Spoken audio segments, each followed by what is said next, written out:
옛날 어느 주막에 한양으로 과거를 보러 가는 선비들이 하룻밤 묵게 되었다.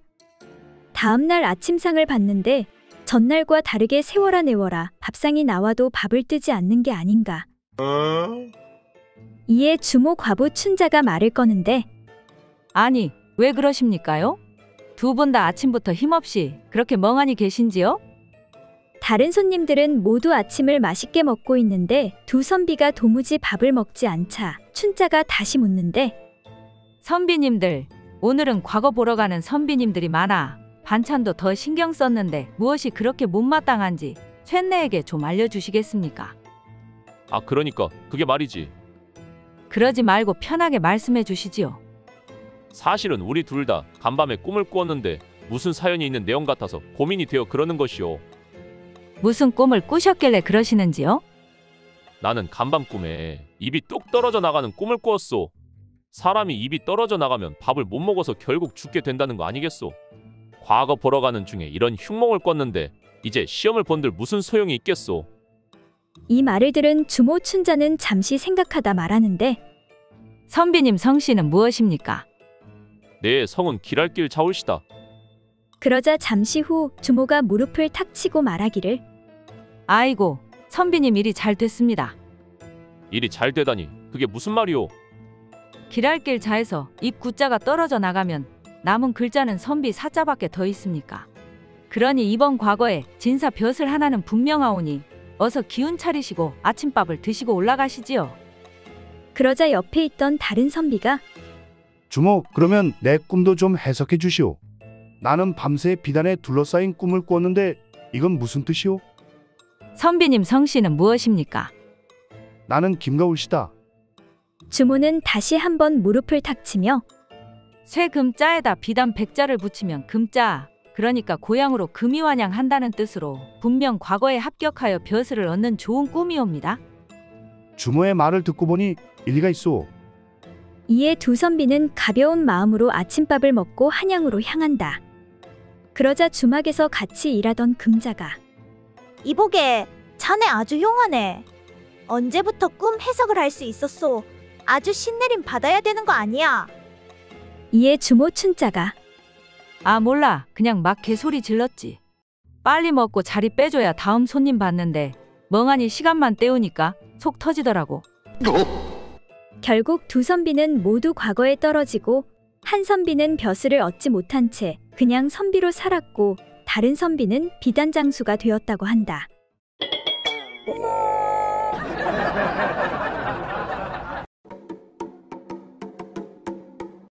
옛날 어떤 과부가 있었는데 몹시 음기가 강하여 큰 물건을 가진 남자를 찾고 있었다. 옛말에 코가 큰 사람은 물건도 크다 하였으니 어디 코가 큰 사람을 찾아봐야겠다. 하루는 장에 가서 오가는 사람들을 자세히 살펴보고 있었는데 코가 큰 사람이 보이지 않아 실망하고 있었다.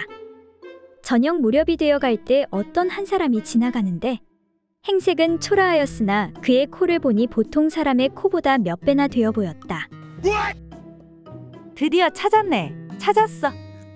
이에 여인은 몹시 기뻐하며 이 사람이야말로 물건이 매우 클 것이라 생각하고 가머니설로 유인하여 집으로 데리고 왔다. 과부는 산의 진미를 차려놓고 저녁을 대접한 후에 밤이 되기를 기다렸다. 차린 것은 별로 없지만 맛있게 드시구려. 처음 만난 내게 이런 대접을 해주니 정말 고맙소이다. 그리하여 과부는 드디어 사내와 즐거운 시간을 가지게 되었다. 그런데 의외로 그 사람의 물건이 어린 아이의 것과 같이 작아 쾌감을 느낄 수가 없었다. 과부는 분함을 참지 못하여 아니, 코가 이렇게 큰데 물건은 어린 아이만도 못하다니. 내가 속았네. 속았어. 하고는 사내를 책망하였다. 차라리 저 큰 코로 하는 것이 낫겠네. 낫겠어. 하고는 남자의 얼굴 위에 엎드려 코를 그곳에 들이밀어 보니 오히려 남자의 물건보다 훨씬 좋아서 자유자재로 문지르며 즐거운 시간을 보냈다. 그러는 동안에 첫 딸기 울고 날이 밝기 시작하자 여인은 그 남자를 얼른 쫓아내었다. 어디서 그런 물건을 달고 사기를 치는 것이오? 얼른 나가시오. 남자는 세수도 못한 채 쫓겨나 자기 집으로 돌아가는데 길가에서 마주친 사람이 그의 얼굴을 보면서 아니, 무슨 놈의 미음이 온 얼굴에 묻어 있어. 당신은 미음을 입으로 먹지 않고 코로 마셨소. 이에 당황한 남자가 둘러대길 그러니까 의원이 그러는데 코에 미음을 바르면 피부도 좋아지고 복이 온다고 하지 않겠소?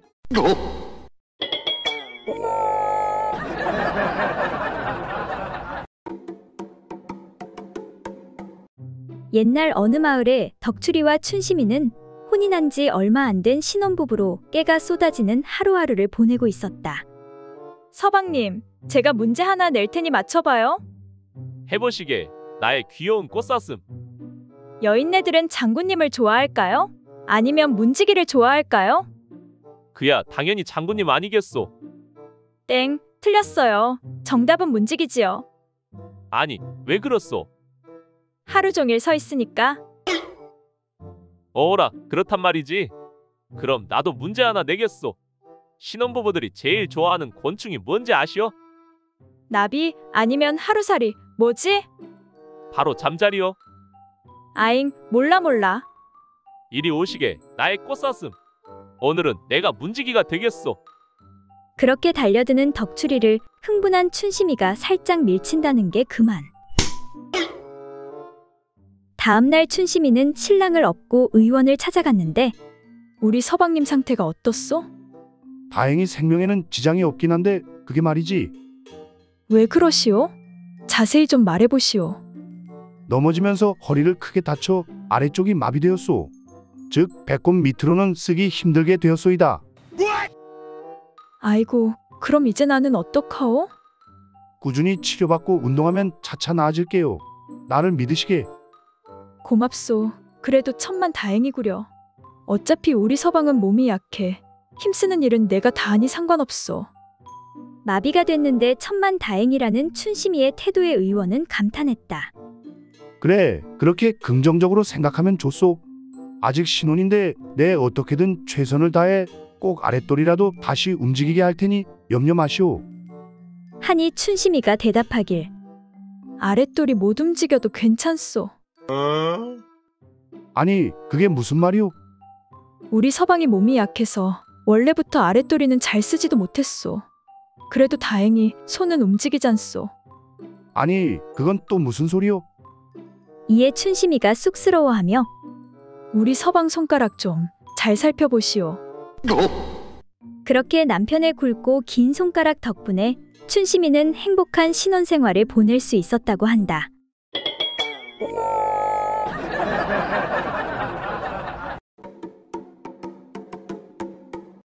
옛날 어느 고을에 김생원이란 자가 나이 50이 넘도록 슬하에 자식을 두지 못하여 쓸쓸하게 지내고 있었다. 그러던 어느 날 아내가 여보, 혹시 모르니 아이를 갖도록 산에 있는 절에 가서 기도라도 드리도록 하겠습니다. 그거 참으로 좋은 생각이오. 산길이 험하니 돌쇠놈을 데리고 가도록 하시오. 그렇게 아내가 절에 치성을 드리러 다닌 지 1년 만에 드디어 귀여운 옥동자를 하나 낳게 되었다. 그런데 뜻밖에도 그 아이의 머리털이 붉은색이 아닌가. 이에 이를 수상하게 여긴 김생원이 이웃 마을에 사는 용한 의원을 불러 그 아이를 보였다. 그런데 의원이 아이를 아무리 뜯어보았지만 도저히 원인을 알 수 없는 일이었다. 의원님, 우리 집안에 머리가 붉은 사람이 없는데 이게 어찌 된 일입니까? 아무리 봐도 돌쇠놈 머리가 붉은데 그놈이 의심됩니다. 그 말에 의원도 그 아내의 행실이 매우 의심되기도 했지만 확실한 증거 없이 이를 섣불리 입 밖에 낼 수가 없었다. 그래서 의원은 한 가지 꾀를 생각해내어 그들 내외간의 잠자리에 대해 물어보았다. 생원 어른께서는 열흘에 한 번 정도 안방에 들어가시는가요? 이에 김생원이 쑥스러워하며 웬걸 다 늙은 나이에 그렇게 자주 들어가겠습니까? 그럼 한 달에 한 번 들어가십니까? 김생원은 또 고개를 가로저었다. 그럼 반년에 한 번 정도 들어갑니까? 글쎄, 뭐 그 정도는 되겠지요. 그러자 의원은 무슨 느낌이 왔는지 무릎을 탁 치면서 말했다. 아, 그렇군요. 이제야 알겠습니다. 거 너무 오래도록 쓰지 않으니까 물건에 녹이 슬었군요. 그래서 녹물 때문에 아이의 머리가 붉어졌나 봅니다. 이에 생원은 고개를 끄덕이며 듣고 보니 정말 그렇군요. 어쩐지 돌쇠놈도 머리가 나쁘다 했더니 머리에 녹이 슬어 그런 것이로군요.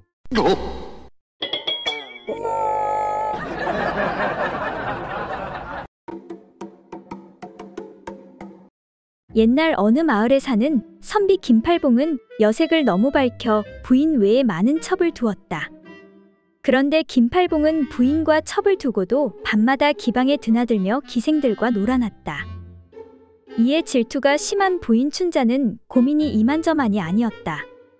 마침내 남편의 행실을 참다 못한 부인은 마을 현자 최노인에게 고민을 말하는데, 현자 어르신, 아시다시피 저희 남편의 나쁜 행실 때문에 제가 살 수가 없습니다. 신혼 초에 남편과 몇 번 합방한 이후 얼굴 한번 보기 힘드니 아직 자식도 없고, 이러다 서방님이 다른 여인에게서 아들이라도 얻는 날에는 저는 뒷방으로 쫓겨날 것이 뻔합니다. 너무 걱정하지 마시게. 내가 이 마을에서 해결 못한 문제가 없다고. 내게 좋은 생각이 있으니 내 말대로 한번 해보시게. 그 후 어느 날 김팔봉이 외출했다가 돌아오니 부인이 승복을 입고 머리를 깔끔히 민 채 대청마루 가운데 서 있는 것이 아닌가. 이를 본 김팔봉이 어안이 벙벙해 있는데 옆에 있는 스님이 말하기를, 부인께서는 이제 속세의 인연을 끊고 오늘부터 비구니가 되기로 결심하셨습니다. 아니 그게 무슨 소리요? 이에 부인이 엄숙한 어조로 답하길, 당신이 여러 첩과 기생에만 빠져 아내를 전혀 돌아보지 않으니 이제 나는 더 이상 견딜 수가 없습니다. 그래서 내 지금 머리를 깎고 스님 옷을 지어 입고 이제 절에 들어가 여승이 되려고 합니다. 당신은 나 없이 기생과 첩들하고 행복하게 잘 사십시오. 이와 같은 아내의 말에 깜짝 놀란 김팔봉이, 여보, 나는 본래 여색을 좋아해. 지금까지 기생들과 의녀 그리고 양갓집 부인과 미천한 신분의 여자들까지 모든 부류의 여자들과 놀아보았소. 하지만 아직까지 승복을 입은 고운 여승과는 어울려 놀아본 적이 없어서 한스러워하고 있었소. 그런데 오늘 마침 당신이 머리를 깎고 여승이 된다고 하니 내 이제 소원을 풀 기회가 왔는가 보. 자, 어서 방으로 들어갑시다. 하며 부인의 팔을 끌어 방으로 들어가려고 하자 옆에 있던 스님이, 야, 이놈아, 지금 뭐하는 짓이냐? 여승을 희롱하려고 하다니 하늘이 두렵지 않느냐? 내가 스님이 되어 이제는 살생하지 않으려 했는데 내 놈을 보니 더 이상은 못 참겠구나. 너 오늘 잘 걸렸다. 그렇게 무서운 얼굴의 스님이 인정사정 없이 남편을 잡는데, 아이고, 살려주십시오. 내 다시는 여자들을 희롱하지 않겠소이다. 그렇게 해결사의 도움으로 춘자는 남편의 버릇을 고치고 행복하게 잘 살았다고 한다.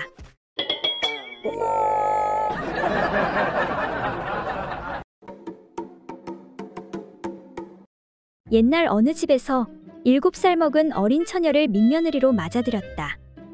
어느덧 수년의 세월이 흘러 며느리가 16살에 접어들자 이제는 음양의 이치를 알 때도 됐다고 여긴 시부모가 성급하게 며느리를 아들의 방에 들여보내 동침을 하도록 했다.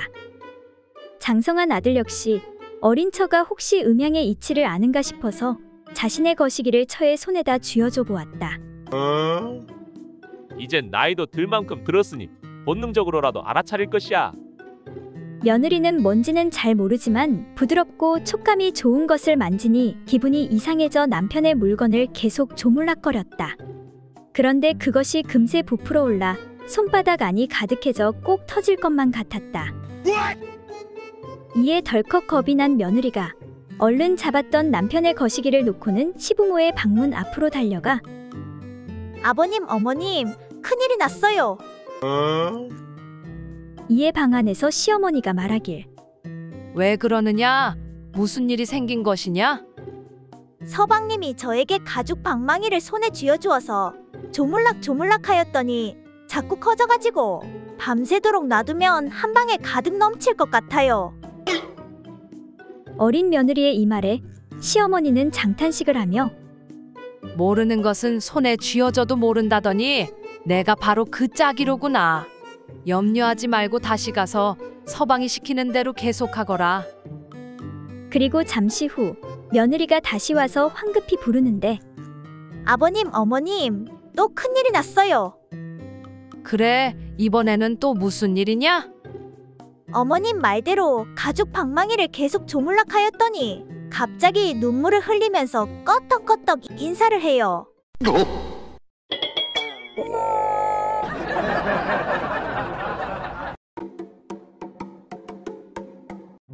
옛날 어느 마을에 인자하기로 소문난 최대감이 살고 있었다. 덕망 높은 그는 마을 사람들의 존경을 받는 인물이었는데 흠이 없던 그는 부인과 일찍 사별한 게 흠이라면 흠이었다. 그러던 어느 날 젊은 여인을 첩으로 들이게 되었지만 그를 욕하는 사람은 하나도 없었다. 아이고, 우리 대감마님 기력도 좋으시구나. 남은 세월은 즐겁게 보내셨으면 좋겠구먼.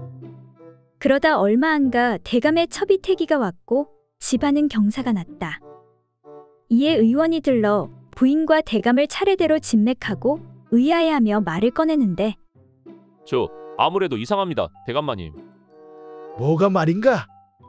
혹시 부인과 잠자리에 드셔서 거사를 치르셨는지요? 아, 그게 내 기억이 잘 나지 않네. 이상하게 피곤한 날이었는데 부인 말로는 맞다고 하니까 맞는 거 아니겠소? 아무리 그래도 너무 빠른 듯 싶습니다. 그리고 대감마님의 맥을 살펴본 바로는 의원이 말을 바로 하지 않고 뜸을 들이자 왜? 무슨 문제라도 있는가? 그러니까 예를 들어 말씀드리지요.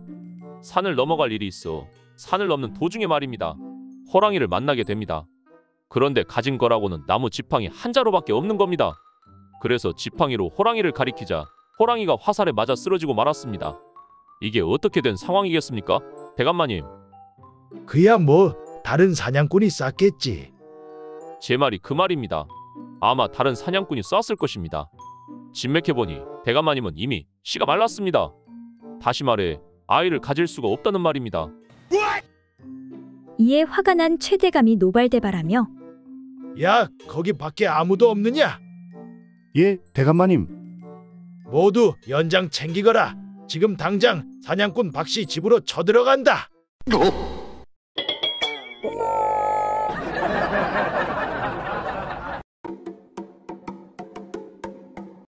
옛날 한선비가 두 친구와 만나 더불어 있다가 말하였다. 사람은 누구나 한 가지 이상의 고상한 버릇이 있기 마련이니 우리 각자 버릇을 말해보기로 하세. 먼저 한 친구가 말했다. 나는 봄이 되어 따뜻해지면 젊은 몰입꾼 몇 명과 더불어 사냥을 하지. 팔뚝에 보라매를 올려놓고 나아가 산마루에 서서 방울을 찬 개들을 놓아 채색빛 깃털의 아름다운 꽁을 찾아 수풀에서 날아오르게 하지. 그러면 금빛 눈동자와 칼 같은 깃을 가진 매가 번개처럼 날아 이단결 같은 꽁의 목을 잡아채어 날아올 때 꽁을 수습하고 다시 팔뚝에 올려놓지. 이것이 나의 버릇일세. 이 말을 들은 다른 친구가 말했다. 나는 천금을 쏟아 한 마리의 준말을 마련했네.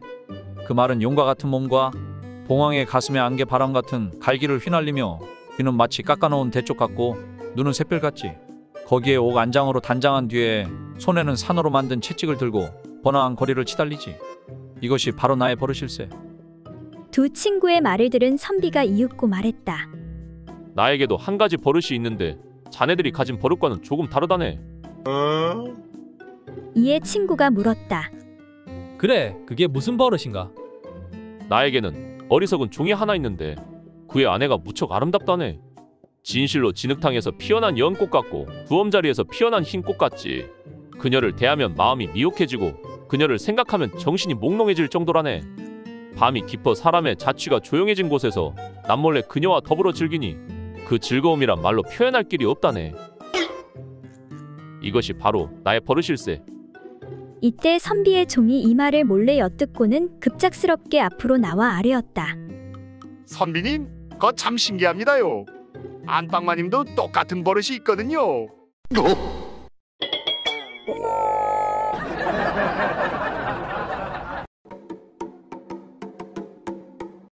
옛날 어느 고을에 홍시성을 가진 가난했지만 청렴하기로 알려진 한 선비가 살고 있었다. 그러던 어느 날 선비의 집에 도둑이 들게 되었다.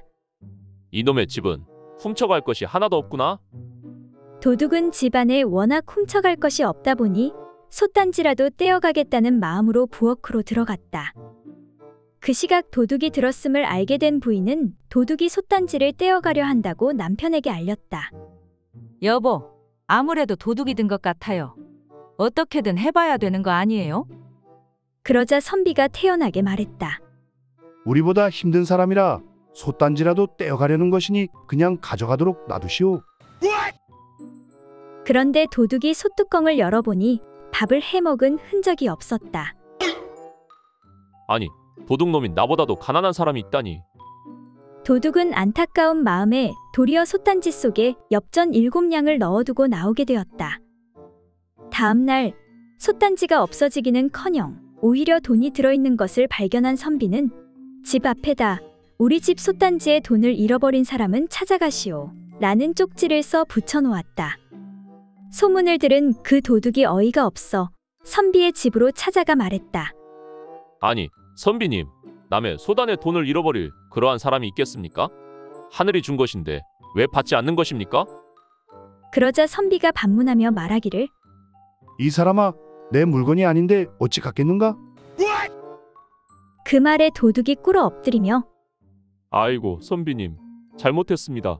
용서하십시오. 소인이 어젯밤 솥을 훔치러 왔다가 가세가 딱해 돈을 놓고 갔습니다. 이후 선비의 인품에 감복한 도둑은 도둑질을 그만두고 선비의 제자가 되었다.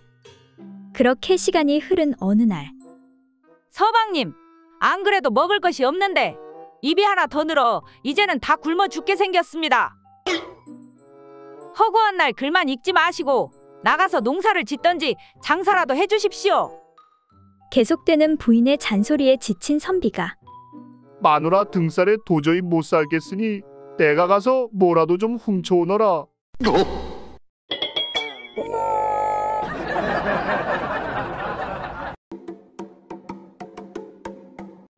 옛날 어느 마을에 어떤 부부가 살고 있었다.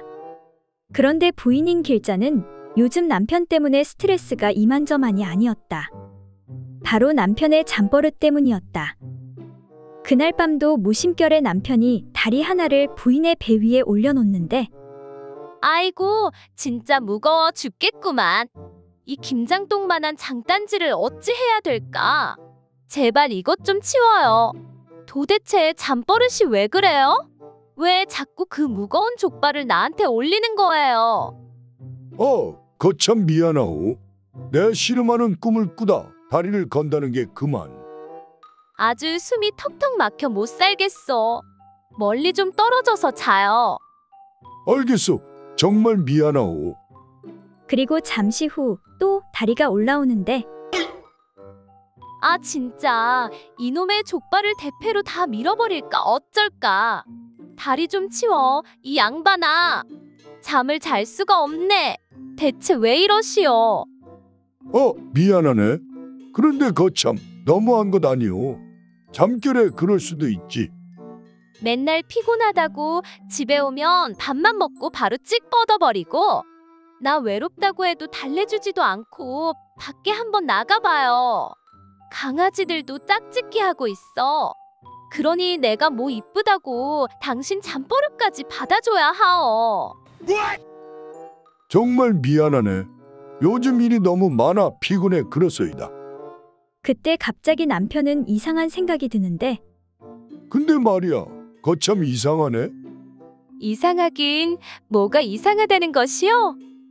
이상하잖아. 장단지보다 훨씬 무거운 내 몸 전체가 자네 위로 올라갈 때는 무겁다는 소리를 전혀 안 하면서 겨우 다리 하나 올렸다고 그렇게 무겁다고 떽떽거리니 말이야. 그러자 부인이 말하길, 그거야 이상할 것도 없지요. 온전히 올라올 때는 안 무겁지. 가운데 지렛대가 단단히 받치고 있으니까. 이에 남편이 고개를 끄덕이며, 아하, 그렇구나. 어쩐지 키 작은 뒷집 과부도 무겁다는 소린 안 하더라니깐.